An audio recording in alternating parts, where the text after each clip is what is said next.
Now, let me talk about fashion for a minute, okay? Because what you are wearing right now, I'm sure, has a history. And that history has a zip code.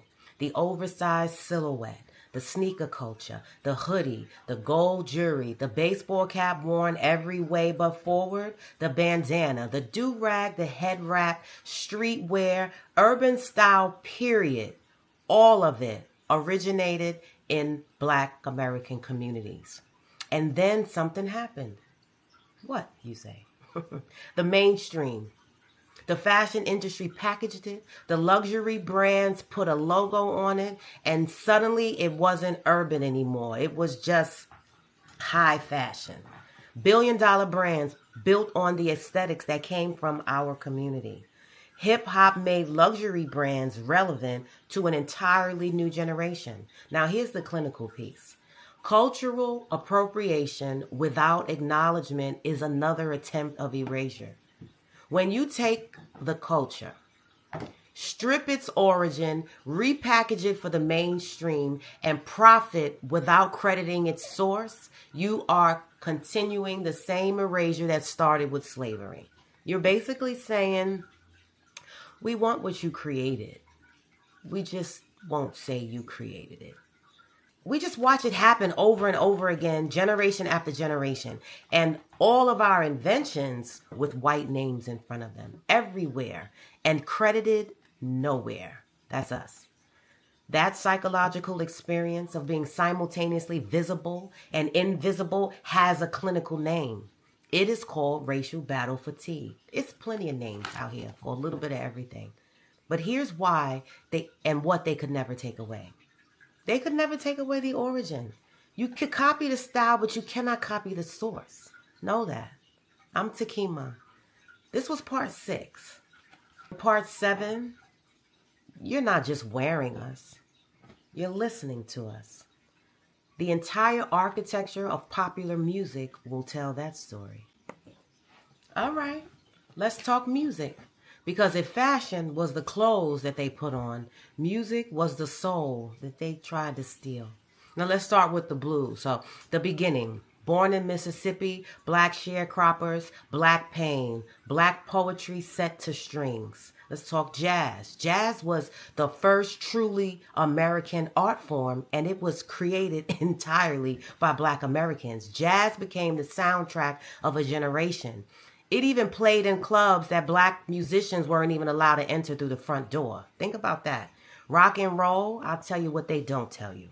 Rock and roll is Black music. Chuck Berry, Little Richard, Sister Rosetta Tharpe, listen, they created it. The music industry discovered it. Let's say Elvis.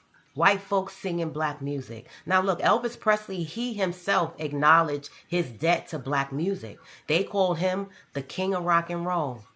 Yet the royalties just never rolled to us. And the credit came, but it came years late. R&B, funk, soul, disco, rap, hip-hop. Every evolution, every revolution in popular music is rooted in Black American creativity. Know that.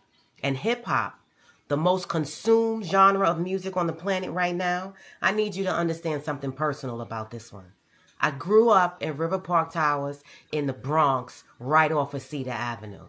Hip-hop was not history to me. It was not something that I read about. It was right outside of my window. I watched the beginning of something that the whole world eventually would live inside of. That's what's up.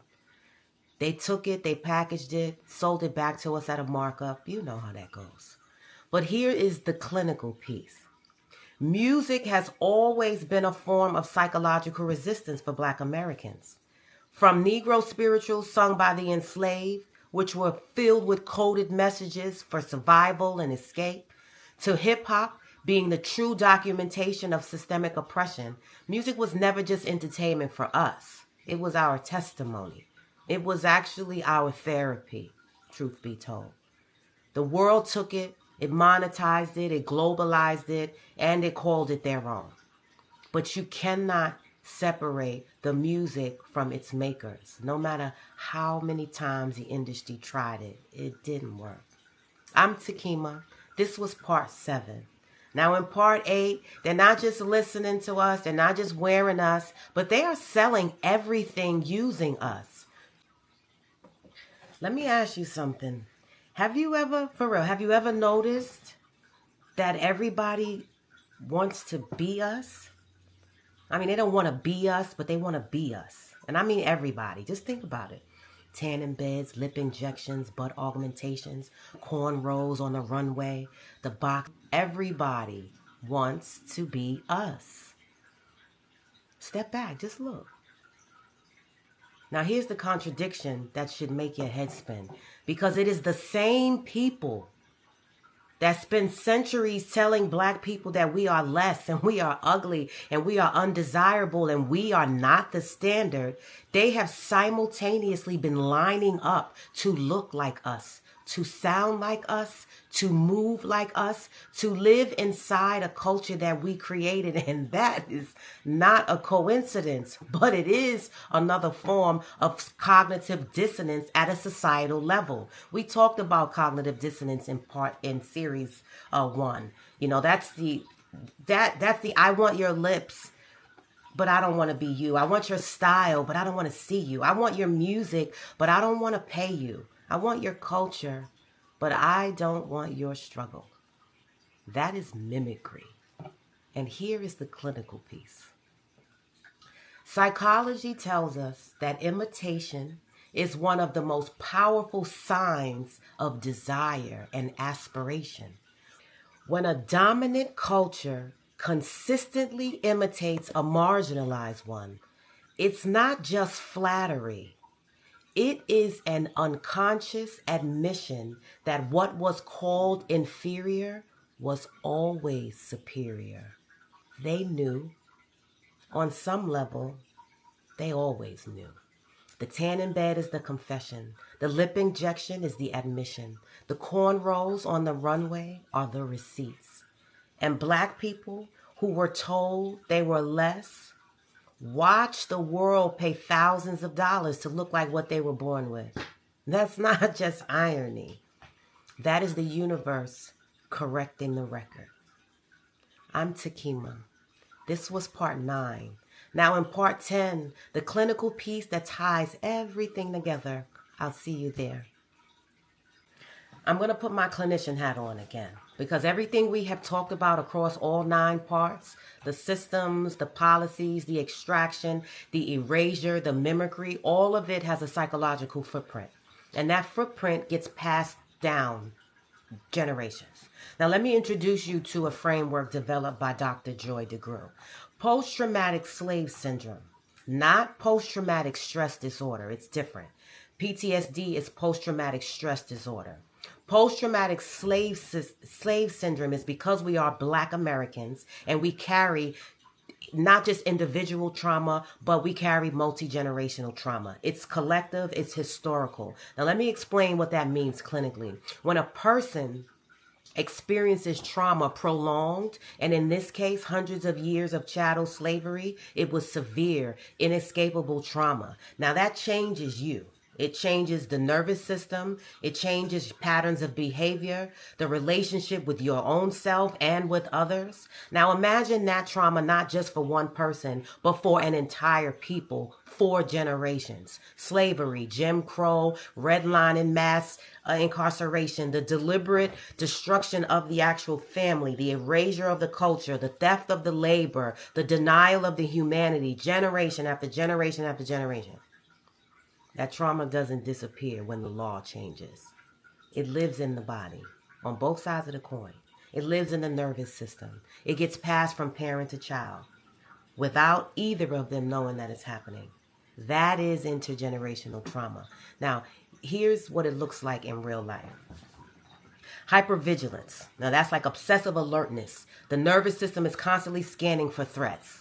We're familiar with that. Distrust of systems and institutions. We're very familiar with that. Difficulty with authority. Familiar. Internalized self-doubt despite external excellence. Anger that feels bigger than the moment that triggered it. An exhaustion that sleep can't fix. Does that sound familiar? Those aren't character flaws. That's a body keeping score across centuries. Now multiply all of that in the generations by like 400 years.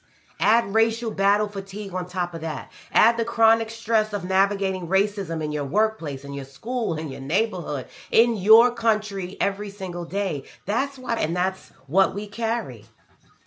Quietly, while building the culture that the world lives inside of, all of it carried simultaneously a wound that non-blacks will never understand. And it's not a weakness. It is the most extraordinary human resilience that's ever been documented. Trust. I'm Takima. That was part 10. Part 11 is the finale. You made it to part 11. That's excellent. Now I need you to sit with everything we just covered. It's so important. The systems designed to ensure we didn't rise, the policies engineered to fracture our families, the crime bill that emptied the homes, the pipeline that filled the prisons, the erasure that tried to erase the memories before we could pass them down, all of it documented, deliberate, and designed. And yet, here we are. 13% of this country, carrying 400 years of engineered trauma in our nervous systems. And we built the culture the entire world lives inside of. The music, the fashion, the language, the movement, the cool. We did that. Not despite the wound, but with the wound. To speak directly to Black Americans for a moment, I need you guys to understand that this series was designed to show you were never less. You were never ugly. You were never inferior. You were never the bottom of anything except the lie that was told to keep other people from looking up. The evidence is everywhere. Every time someone sits in a tanning bed, they're paying to look like you a little bit. Every time a luxury brand puts cornrows on the runway, they're borrowing from you. Know that. Every time a corporation puts Black music in a commercial that they are using to sell to the world because the world responds to you. That's why they do it. The world has always responded to you. They just never wanted you to know how much power that actually is. Now you know. And to everyone watching, Black, white, immigrant, born here or not, this series was not about blame. It was about understanding. Understanding how systems work. Understanding what trauma does to a people. And understanding what resilience actually looks like when it is born inside of oppression. And understanding that the culture you consume every single day, it has a source. It has a community. It has a history. It has a gaping wound. So respect it, honor it, credit it, and support it. Own that. Because quietly, from the Bronx, from Harlem, from every Black community this country has tried to break, we build the world. We built the world. And quietly, we run it all.